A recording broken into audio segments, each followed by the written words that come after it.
Mônica Bergamo em edição extraordinária com a gente aqui no Band News Station, ontem aqui direto de Nova York. Eu vi a Mônica Bergamo fazendo pergunta importante, viu? A Mônica sempre traz temas importantes, mas a pergunta da Mônica foi muito importante no debate ontem, falando sobre a perseguição religiosa que a gente está acompanhando, não é de hoje, né? Principalmente religiões de matizes africanas. Pergunta muito importante da Mônica. Mas a Mônica, é claro, além de ter feito pergunta no debate, acompanhou o que ela mais gosta de fazer, que são os bastidores, né? O que muita gente não viu ali na transmissão da Band, o lado de fora. Ô, Mônica, eu não lembro de ter um lado de fora tão animado como esse de ontem, com briga, confusão e tudo mais. Bom dia, Mônica. Bom dia, Barão. Pois é, todo mundo que está dentro do estúdio, os jornalistas, né, para acompanhar os bastidores.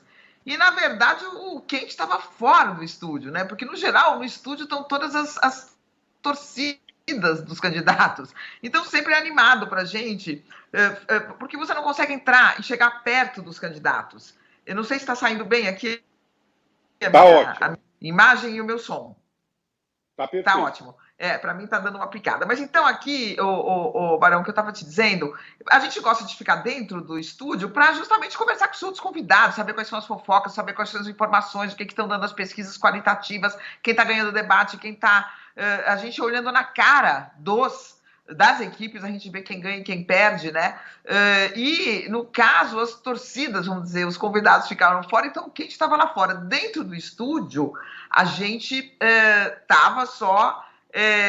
de longe, né, não podia chegar perto dos candidatos, e com muito poucos convidados que estavam ali calados, assessores ali da área mais de comunicação e mais próximos politicamente, né? Mas a gente percebeu ali, Barão, que de fato tanto Bolsonaro quanto Lula não se saíram bem no debate, ou seja, não foram tão bem quanto suas campanhas esperavam.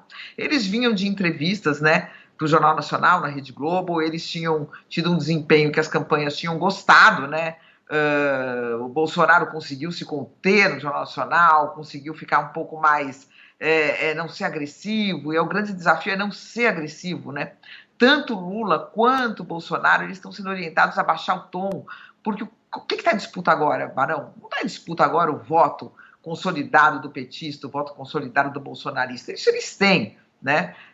Mesmo porque o eleitor, por exemplo, do Bolsonaro, se não votar no Bolsonaro, vai votar em quem, né? Não tem nem opção viável na área da direita. Então, mesma coisa o Lula.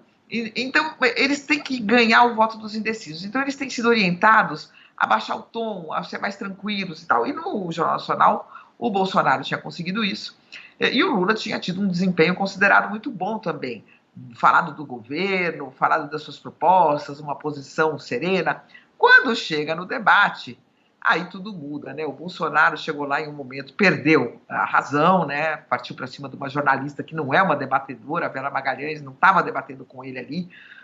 Então isso foi considerado um ponto pior do Bolsonaro, assim, quando ele parte para uma agressão e, além de tudo, para uma agressão contra a imprensa e contra a mulher, né? Uma mulher. Então, imediatamente se formou uma solidariedade ali das candidatas mulheres, principalmente, que foram solidárias com ela.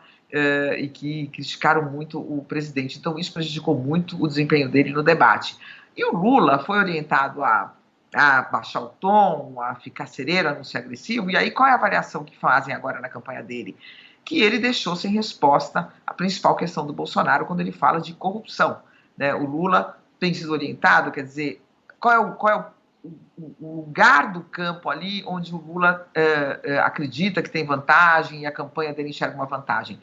Nos excelentes níveis, índices sociais e econômicos do seu período de governo. Foi um período que o Brasil cresceu muito, você tinha um contexto internacional que ajudou também, então o Lula tem muitos índices econômicos e sociais bons para mostrar. Então o Lula quer trazer o debate para esse lado, e o Bolsonaro quer levar para o lado da corrupção, né? Então, o Lula, nessa intenção de parecer não entrar na briga, não entrar numa armadilha, não entrar na pauta do Bolsonaro, acabou deixando sem resposta essa primeira pergunta. Então, a partida dele foi considerada ruim, né, por sua campanha, quando partiu quando ele deu a primeira resposta no debate, e aí acaba pautando o resto do debate. Enfim, os dois não foram bem entre os eleitores indecisos, que é onde eles precisam ir bem.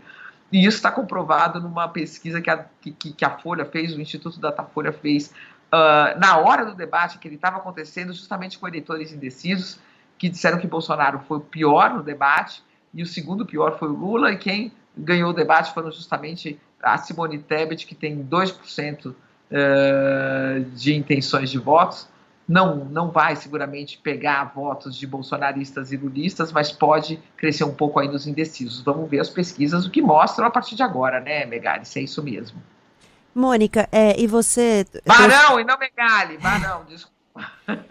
Mônica, você trouxe esse ponto importante dos indecisos, mas em alguma medida as campanhas avaliam que o conteúdo do debate pode ajudar, pode contribuir para que as pessoas que já têm o voto definido em um dos dois que estão liderando as pesquisas, Bolsonaro e Lula, que esse conteúdo do debate pode contribuir para que essas pessoas ajam como cabos eleitorais, ou seja, replicando de alguma maneira algo que foi compartilhado, que foi dito ali, aí sim para trazer os indecisos, ainda que eles não tenham sido convencidos no debate em si?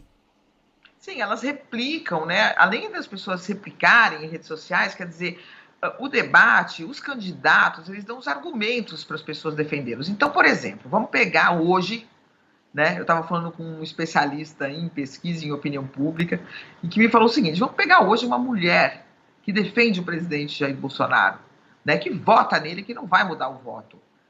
Será que ela está com muitos argumentos hoje para defendê-lo depois de um debate em que ele agrediu verbalmente uma jornalista, né? E que todas as mulheres ressaltaram esse traço, né, do presidente Jair Bolsonaro de algumas vezes ser agressivo com as mulheres, que isso ele já foi várias vezes publicamente? Será que essa eleitora está confortável? É isso, né? O eleitor que tem que defender o Lula, né? Não, o Lula foi injustiçado, não, o Lula foi condenado, mas as condenações foram anuladas. Será que hoje ele está conseguindo fazer uma defesa a partir do momento em que o próprio Lula não se defendeu ali de forma contundente no debate? Bom, o Lula não tem defesa ou ali na hora, ao vivo, orientado a ficar calmo, ele não conseguiu fazer a defesa? O Bolsonaro é agressivo o tempo todo ou ali também, no momento de nervosismo, ele foi para cima de uma jornalista, como foi outras vezes? Isso traz um desconforto, né, para esse eleitor que está defendendo eles aí nas ruas, nas conversas dentro de casa, com seus familiares, nos restaurantes, nos bares, nas feiras, nos seus locais de trabalho. Então, o debate também serve para dar essa munição, não apenas para redes sociais, mas para a conversa do dia a dia, né? Então, quando os candidatos vão mal, aí você tem a exploração do lado vulnerável, né? E mostra uma vulnerabilidade, e aí complica para o eleitor defender, obviamente. Quando o candidato tem um desempenho excepcional no debate, no dia seguinte, seus eleitores, né, têm muito mais conforto e motivos e razões e pretextos e narrativas para defender a candidatura e o seu candidato do coração. Mas agora o que a gente está falando, a briga é pelos indecisos, né? Que tem aí um percentual grande de indecisos ainda, e está me falhando aqui exatamente o percentual, mas pelo menos 20% aí não são nenhum nem outro. Então é onde eles têm que navegar e eles têm também, quer dizer, que não deixar essa terceira via crescer, né? Não deixar o Ciro pegar votos do Bolsonaro, o Ciro pegar votos do Lula, a Simone Tebet pegar votos do Bolsonaro, a Soraya, porque cada pontinho conta numa eleição que de fato está acirrada, né? A gente pode até ver um primeiro turno virando segundo turno, se ficar muito acirrado ou não, enfim, são muitos os desafios aí. E o debate, obviamente, contribui totalmente, né, para essa narrativa.